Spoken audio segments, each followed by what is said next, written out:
어떤 사람이 자기 아들을 보면은 늘 걱정이 많았습니다. 공부도 너무 하지 않고 개구장이처럼 그렇게 자라는 모습을 보고 내가 한번 이제 좀 가르쳐야 되겠다, 따끔하게 좀 꾸중을 해야 되겠다 싶어서 이렇게 이야기를 했습니다. 얘야, 링컨이 너 나이 때쯤에는 뭘 했는지 아느냐? 모르겠다고 했어요. 아버지가 너 나이 때쯤에는 링컨은 공부를 열심히 했단다, 그렇게 말했어요. 그러니까 이 아들이 아버지에게 도로 질문을 합니다. 아버지, 링컨이 아버지 나이 때 뭘 했는지 아세요? 그러니까 모르겠다. 아들이 하는 말이 링컨은 아버지 나이 때 대통령을 했어요, 그러더랍니다. 그래서 아버지가 도로 한 방 먹었는데요.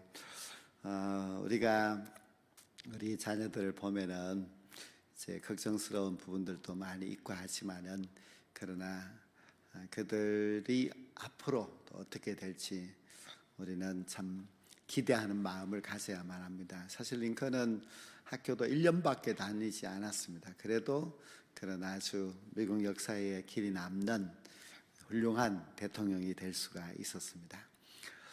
이스라엘 백성들이 바벨론 포로로 끌려갔습니다. 바벨론 제국이 망하고 새로운 제국 페르시아 제국이 들어섰습니다. 그리고 페르시아 제국의 그 궁전인 수상궁에서 한 신하가 있었는데 그가 바로 오늘 이 본문에 나오는 느헤미야입니다. 느헤미야는 포로로 끌려온 사람은 아닙니다. 포로로 끌려온 사람의 아마 손자 정도가 되거나 세월이 훨씬 100년이 훨씬 지났기 때문에 오랜 세월 후에 그 페르시아 제국에서 태어난 그런 사람이라고 할 수가 있습니다. 근데 그가 어느 날 자기의 친족이 이제 예루살렘에 다녀왔다는 이야기를 듣고 예루살렘의 형편을 물었습니다. 그랬더니 그 친족이 하는 말이 자기 예루살렘에 가보았더니 예루살렘 성은 불타 있었고 또 성은 허물어져 있었습니다. 참 놀라운 그런 이야기를 하였습니다. 이 느헤미야는 예루살렘이라고 하는 곳은 가본 적도 없고 또 예루살렘이 어떻게 되었는지도 소식도 모르고 그렇게 지나온 상황이었는데 궁금해서 물었더니 너무 충격적인 그런 이야기를 들려주었습니다. 이 이스라엘 백성들이 포로로 끌려온 지는 벌써 140년이 지났습니다. 140년 전에 예루살렘은 이제 바빌론에 의해서 완전히 망했지요. 그런데 또 이 페르시아의 고레스 왕이 돌아가라고 해서 많은 사람들이 돌아갔습니다. 가서 예루살렘을 다시 재건하는 그런 일이 있은 지도 벌써 90년이나 지났습니다. 그런데도 여전히 예루살렘은 성문도 불타있고 성벽도 허물어져 있다 하는 그런 이야기를 듣게 되었습니다. 그런데 예루살렘은 과거에 아주 찬란한 영광을 누렸던 것입니다. 다윗 왕 때에 예루살렘이 이제 건축이 되었고 그 아들 솔로몬 때는 온 세계 사람들이 예루살렘에 찾아왔습니다. 예루살렘의 영광을 보기 위해서, 예루살렘의 성전을 보기 위해서 찾아올 정도로 온 세계가 다 추앙하는 그런 곳이 예루살렘이었습니다. 근데 지금은 허물어져 있다. 이 성이 허물어져 있으면은 성 안에 살고 있는 사람들은 불안하기 그지없습니다. 왜냐하면 그 당시엔 성이 백성들을 보호하는 장치인데 성이 없으니 백성들은 너무나 불안하고 그런 성에서 10년, 20년, 30년 살아가고 한다는 것은 참 희망이 없는 그런 상황입니다. 그에 반면 이 느헤미야가 살고 있는 페르시아 제국에는 모두 궁이 4개나 있습니다. 계절별로 궁이 하나가 있는데요. 특히 이 수상궁은 굉장히 화려하고 너무나 모든 사람들이 놀랄 정도로 그렇게 대단한 그런 궁전입니다. 이처럼 이방 나라는 정말 든든하고 또 견고하게 그렇게 서는데 예루살렘은 너무 무너져 있어서 부끄러운 그런 형편이었습니다. 아마 예루살렘의 과거를 아는 사람들은 예루살렘을 보면서 비웃었겠지요. 과거의 영광, 그 모든 것이 무슨 소용이 있는가? 지금의 저렇게 무너져 초라한 그런 성인이 참 안 됐다는 그런 소리를 하겠지요. 이처럼 이 하나님의 백성인 이스라엘 백성들의 또 수도인 예루살렘이 이 처참한 지경에 이르렀으니 하나님의 백성도 모욕을 당하고 하나님도 역시 좀 조롱을 당하는 그런 시대였습니다.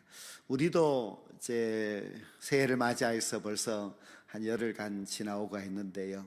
우리가 들은 그런 소식들은 어떤 소식입니까? 우리나라를 가만히 이렇게 보면은 참 우리에게 희망적이다. 야, 올해는 정말 우리에게 희망이 넘칠 것 같다 하는 그런 소식이 들리는지, 또 우리의 이웃이나 우리의 회사나 우리의 가정들을 가만히 보면서도 야, 희망이 있다 그런 이야기들보다는 야, 어떻게 할까 걱정되는 부분들도 참 많이 있습니다. 특히 우리가 교회를 보면은 야, 교회가 이렇게 해서 어떻게 할까? 저도 얼마 전에 이렇게 한국교회 통계를 보면서 또 한국교회 미래를 이제 통계로 보여주는 그런 이야기를 들으면서 야, 이대로 가다가 우리 한국교회가 어떻게 되지? 그런 이제 걱정되는 부분들이 참 많이 있었습니다. 이것이 한국교회가 좀 무너지고 있는 것이 아닌가? 한국교회가 이렇게 되는 데에 세상 사람들이 얼마나 참 비웃을까? 또 지금 이단들은 또 얼마나 득세하고 있습니다. 우리 한국에 뭐 얼마나 이단들이 많은지요. 뭐 이단들이 4분의 1이다, 5분의 1이다 말할 정도로 이단들이 너무 많습니다. 이단이 많다는 것은 이 한국 교회가 위기입니다. 왜 위기냐 하면요, 이단들이 얼마나 열심히 전도를 하는지 이단에 끌려가는 사람들이 점점 더 많아요. 저도 이제 부산에 저희 삼촌이 이제 계셔서 그 교회 이야기를 하는데요, 신천지로 이제 교인들이 가고 막 이제 권사님도 가고 막 이렇게 해서 교회가 아주 막 너무 이제 혼란스럽게 되고 막 치리를 하고 해도 막 돌아올지도 아니하고 그런 일이 있다는 그런 이야기를 들었습니다. 그저께도 우리가 신방하면서 들으니까 구미는 구미역 앞에서 신천지들이 막 얼마나 열심히 전도하는지, 또 그 구미에는 저 이제 어깨 넘어서 그쪽으로 가면은 거기에 신도시가 이렇게 있는데 거기에 하나님의 교회가 교회를 막 크게 지어놓고 너무너무 이제 웅장하다, 굉장하다 그런 이야기도 이제 들었습니다. 이렇게 교회는 걱정스러운데 이단들도 세상은 점점 이제 교회를 오히려 비난 조롱하는 그런 모습들을 볼 때에 안타까운 마음 금할 수가 없습니다. 그런데 왜 하나님께서는 느헤미야에게 예루살렘의 소식을 전해 주었을까? 많은 사람들이 있는데 또 느헤미야 같은 사람은 예루살렘을 소식을 몰라도 돼요. 왜냐하면 이미 페르시아 제국에서 높은 관직에 올라가 있고 그 궁에서 일을 하는 정도면은 왕의 신임을 굉장히 받고 있는 그런 사람이라고 할 수가 있습니다. 그리고 이미 140년이 지났으니까 포로로 끌려간 지, 그러니까 페르시아 제국 내에서 다 정착하고 다 잘 살고 있는 그런 상황입니다. 모든 것이 아쉬운 것이 없고 뭐 고국으로 돌아갈 일도 생각도 안 해도 되고 여기가 너무너무 좋은 그런 느헤미야에게 왜 하나님은 고국의 소식, 예루살렘의 그 황폐한 소식을 전해 주었을까? 그런 궁금증이 오늘 이 본문 말씀을 읽으면서 우리가 들 수가 있습니다. 절망적인 그런 상황을 느헤미야에게 들려준 그 이유는 하나님께서 느헤미야를 희망의 사람으로 택하기 위해서입니다. 하나님이 아무나에게 그런 소식을 전해주는 것이 아닙니다. 그 소식을 듣고 애타는 마음을 가질 수 있고 애타는 마음으로 끝나버리는 사람이 아니라 그 고국의 예루살렘에 대한 이야기를 듣고 마음 아파하고 그리고 고국을 위하여서 내가 무엇을 할까 생각할 수 있는 그런 희망의 사람을 하나님께서는 택하셨습니다. 그래서 정말 이 느헤미야는 예루살렘의 이야기를 듣고 안타까워하는 마음을 가지게 됩니다. 이 안타까워하는 마음을 가진다고 하는 것은 그가 하나님이 쓰시기에 괜찮은 그런 사람이라는 그런 뜻이지요. 하나님께서는 느헤미야를 통해서 희망의 소식을 만들기 위하여 느헤미야에게 이 소식을 전하여 주었습니다. 다른 사람이 아니라 희망의 사람인 느헤미야에게 하나님께서는 그 소식을 전하여 주어서 느헤미야로 하여금 하나님의 일에 동참할 수 있도록 그렇게 만드셨습니다. 하나님은 언제나 희망의 사람을 찾는 분이십니다. 어느 시대이든지 간에 참 허물어지는 그런 이야기, 지금도 마찬가지지만 우리가 들려오는 이야기들을 들어보면은 걱정되는 그런 이야기들이 많이 있습니다. 근데 그렇게 희망이 없는 또 걱정되는 그런 일들이 많은 그런 시대 속에서 하나님은 항상 희망의 사람을 찾고 있습니다. 출애굽기 1장에 보면은 애굽 땅에 살고 있는 이스라엘 백성들은 고통 가운데 부르짖고 있었습니다. 그들은 애굽의 노예 생활로서 어찌할 수 없는 고통 속에 있었습니다. 남자아기가 태어나면 죽여야 되는 그런 불행한 역사가 반복되고 있을 때였습니다. 그때 하나님께서는 희망의 사람을 찾으셨는데 그가 바로 모세였습니다. 하나님은 항상 이 절망이 있고 어두운 그 땅에서 희망의 사람을 찾아내시고 그를 통하여서 하나님의 희망을 보여주시는 분, 그분이 바로 우리 하나님이십니다. 우리가 지금도 이 나라를 볼 때에, 우리 사회를 볼 때에, 또는 이 한국 교회를 볼 때에 어떻게 하나 이렇게 해서 걱정이다, 희망이 없다 이런 생각을 가질 수 있겠지요. 그러나 이때도 역시 하나님께서는 희망의 사람을 찾고 계시고 그를 통하여서 이 땅의 희망, 이 한국교회의 희망을 반드시 보여주십니다. 그래서 우리 하나님은 언제나 우리에게 희망을 주시는 그런 소망의 하나님이시고 그리고 이때에 하나님의 희망의 사람으로 쓰임받는다고 하는 것은 얼마나 큰 영광인지 모릅니다. 하나님께서는 저 머나먼 이국 땅에 있는 느헤미야에게 머나먼 이 고국 예루살렘의 이야기를 들려주셨습니다. 희망이 완전히 무너져 있는 그 예루살렘의 이야기를 느헤미야에게 들려줌으로 말미암아 무너진 그 희망을 다시 일으켜 세우는 일에 느헤미야를 사용하시고자 하셨습니다. 느헤미야는 정말 나중에 보면은 그런 희망의 사람이었습니다. 고국의 무너진 소식을 듣고 슬퍼하면서 기도하는 사람이었고 또 어떻게 해서든지 그 절망을 희망으로 바꾸려고 하는 그런 사람이었습니다. 희망의 사람이 있는 곳에는 모든 절망들이 점점 떠나가게 되고 희망이 있는 사람에게는 늘 좋은 그런 역사가 일어나게 됩니다. 노벨 문학상을 받았던 벌벅이라는 여사가 있는데요. 이 벌벅 여사는 선교사님의 딸입니다.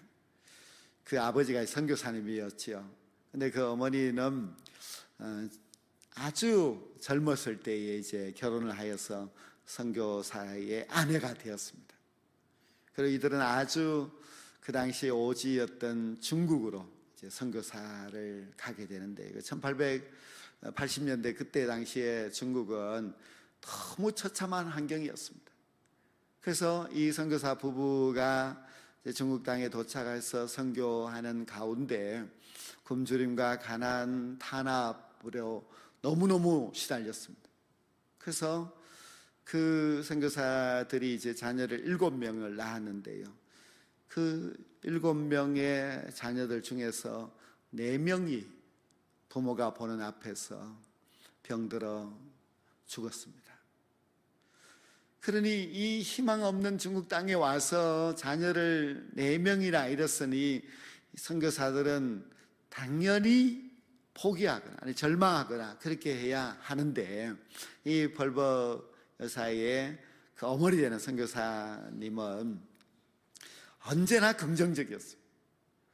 얼마나 긍정적인가 하면은 그렇게 4명의 자녀를 잃어도 항상 그의 입에는 찬양이 흘러나왔고, 그리고 또 잡지책에서 좋은 그림들이 있으면은 다 그것을 오려서 벽에다가 쫙 이렇게 붙여놓으면서 아이들로 하여금 그것을 보게 하였습니다. 빨래를 하면은 새 옷처럼 이제 빨래가 되어서 나오는데, 거기에다가 또 예쁜 그런 그림을 수놓기도 하고 하면서 항상 자녀들에게 밝은 모습을 보여주었습니다. 긍정적인 그런 이야기들을 들려주었고, 절대로 하나님을 원망하거나 절망하지 않았습니다. 그 가운데서 자란 이 벌벅이 나중에 결국 노벨 문학상을 받는 너무나 훌륭한 그런 사람이 될 수가 있었습니다. 어렵다고 해서 자꾸 절망하게 되면은 모두가 다 절망에 빠져버리고 맙니다. 그러나 어려움 가운데서 희망의 사람이 희망을 붙잡고 그 희망을 이루기 위해서 나아가게 되면은요, 그것도 역시 전염이 되기 때문에 많은 사람이 그 희망의 사람을 보고 더 밝은 환경이 되고, 그리고 더 많은 사람들이 희망을 찾고 그렇습니다. 우리 하나님은 희망을 주시는 하나님이신데요, 하나님이 희망을 주실 때는 언제나 사람을 통해서 희망을 주시기 때문에 우리는 희망의 사람으로 하나님께로부터 발탁이 될 수 있어야 됩니다.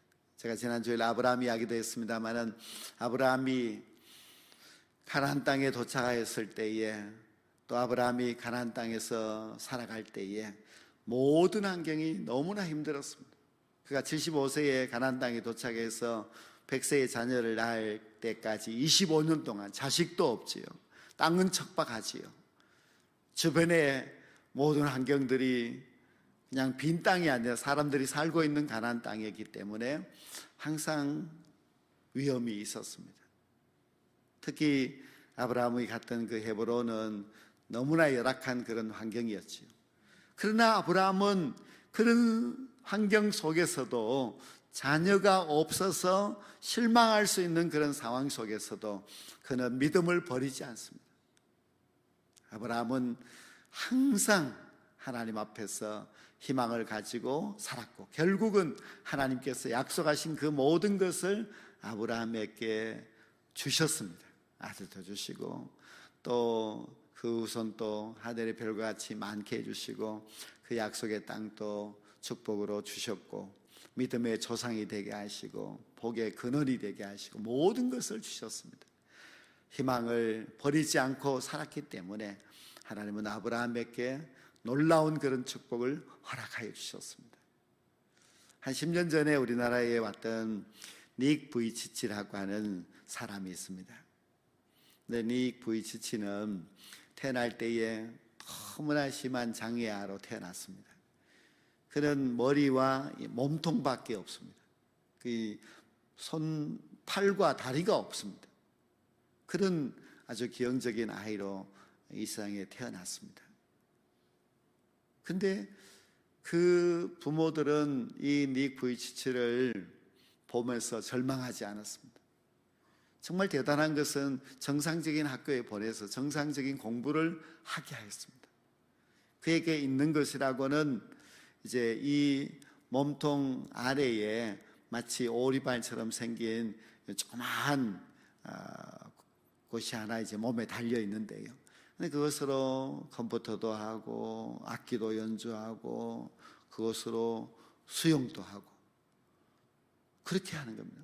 물론 이 닉 부치스도 처음에 어렸을 때는 자기의 몸을 보고 또 사람들을 자기를 쳐다보는 것을 보고 너무 이제 절망했지요. 하나님을 원망하고 그렇게 했습니다. 왜냐하면 부모님들이 목회자였기 때문에 너무 하나님이 원망스러웠습니다. 그러나 그 부모들이 정말 그 아이를 기도하면서 긍정적인 그런 마인드를 갖도록 그렇게 계속 훈련시켜서 그렇게 몸뚱아리밖에 없는데도 불구하고 다 할 수 있도록 공부도 할 수 있고 운동도 할 수 있도록 그렇게 다 길렀습니다.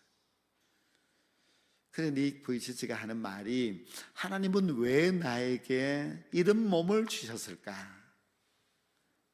그러면서 그가 대답하기를 나를 통하여서 이 세상에 한 명이라도 희망을 가질 수 있도록 하기 위함이라고 했습니다. 정말 희망전도사로 온 세계를 다니면서 모든 희망을 잃은 젊은이들에게 또 장애를 갖고 절망하고 있는 사람들에게 희망을 주었습니다. 그리고 보니까 세월이 지나서 지금은 그 분이 이제 목사님이 되셨어요. 그래서 더 열심히 활동하고 하는 것을 볼 수가 있는데요. 지금 이 시대에도 정말 필요한 사람은 희망의 사람입니다. 우리가 하나님께서 쓰시는 사람은 희망의 사람이라는 것을 알아야 됩니다.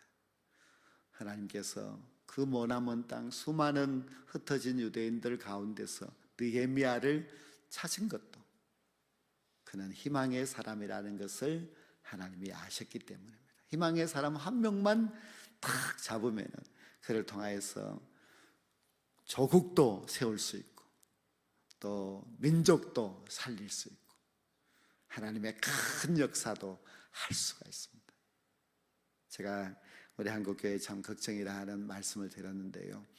실제로 코로나 시기를 거쳐오면서 많은 이 땅의 사람들이 교회를 비난했습니다. 아주 교회를 막 못 잡아먹어서 안달인 것처럼 막 비난하고 욕하고 그것으로 인하여서 많은 믿음이 약한 그리스도인들이 실족하고 교회 다니는 것을 숨기고 부끄러워하고 하는 그런 지경에 이르렀고 또 지금은 30대 40대 젊은 사람들이 교회를 나오지 않고 집에서 그냥 유튜브로 예배를 드리는 사람들이 너무 많아졌습니다. 그리고 특히 우리의 다음 세대가 우리 교단만 하더라도 수십만 명의 아이들이 사라져버리고 말았습니다. 이럴 때에 우리가 어떻게 하면 이 한국교회를 향하여서 희망을 주는 사람이 될 수 있을까? 그 방법은 바로 전도입니다. 우리는 영혼을 사랑하는 마음을 가져야 하고요. 그리고 영혼을 찾는 마음을 가져야 됩니다. 특히 지금 나오다가 나오지 않고 있는 실족한 그 영혼들을 우리가 찾으려고 해야 됩니다. 그들을 찾지 않으면, 그들을 그냥 내버려 두면 그들이 어떻게 되겠습니까? 물론 우리가 그 사람들을 다시 교회로 인도하는 것보다는 차라리 새로운 사람을 전도하는 것이 더 쉽다, 그런 이야기까지도 해요. 그만큼 지금 낙심한 사람들이 다시 교회에 나오게 하는 거 너무너무 힘든 가운데 있습니다. 그러나 그들을 그냥 버려둬서는 안 되겠죠. 그들이 그래도 오랫동안 교회를 다니고 신앙을 가졌던 사람들인데 그 영혼들을 향한 우리의 영혼 사랑, 영혼 구원의 그 열정이 있어야 되고요. 특히 또 올 한해는 우리가 한 영혼이라도 전도하는 해이기 때문에 전도해야만 우리가 희망의 사람이 될 수가 있고 우리가 전도해야만 이 한국교회, 무너진 한국교회를 다시 세울 수가 있습니다. 예루살렘 성만 무너져 있는 것이 아니라 우리 한국 교회도 지금 많이 무너져 있습니다. 이 한국 교회 무너진 것을 다시 일으켜 세울 수 있는 그 사람이 희망의 사람인데, 희망의 사람들이 해야 될 일은 바로 영혼 구원 전도입니다. 그래서 우리가 이제 나의 신앙 점검표에도 그렇게 적으라고 하고, 지금 우리 교단 또 우리 노회 전체가 지금 영혼 구원을 위해서 열심을 다하고 있습니다. 우리 노회에서는 모든 교회에다가 전도용품 막 물티슈 1000개씩을 보내주면서 전도하라고 그렇게 했는데요. 어떤 목사님 그 카톡방에 물티슈 숫자만큼 전도가 됐으면 좋겠다 그런 이야기를 했어요. 구미의 선한목자교회라고 그 교회 교인들은 한 20-30명 밖에 되지 않아요. 그런데 그 목사님은 막 선포를 해요. 작년 교인 500명, 다음 세대 500명을 하나님 주십시오. 막 그때 우리 교회 와서 이제 행사할 때도 그런 이야기를 하더라고요. 그래서 꿈은 크게 가져야 된다고 그렇게 이야기하던데요. 우리가 느헤미야와 같은 희망의 사람이 되어야 합니다. 우리로 인하여서 참 우리 교회가 희망을 가질 수 있어야 하고, 또 우리의 영혼 사랑을 통하여서 무너져 갔던 그 영혼들이 다시 살릴 수 있어야만 합니다. 우리가 우리 교회를 살리는 것은 곧 한국 교회를 살리는 일입니다. 그래서 모든 우리 한국 교회가 다 저마다 지금 전도에 열심을 다하고 있습니다. 정말 전도하여서 이 빈자리를 채우기 위해서 얼마나 열심을 다하는, 이단들보다도 더 열심히 우리가 이단들에게 우리가 지지 않고 우리가 더 잘하려면은 우리 한국 교회, 특히 우리 운남 교회가 이 무너진 한국 교회를 세우는 희망의 사람들이 다 되어서 다시금 우리 한국 교회가 새로운 부흥의 시대를 맞이하게 되는 그런 놀라운 은혜의 역사가 있게 되기를 간절히 축원합니다.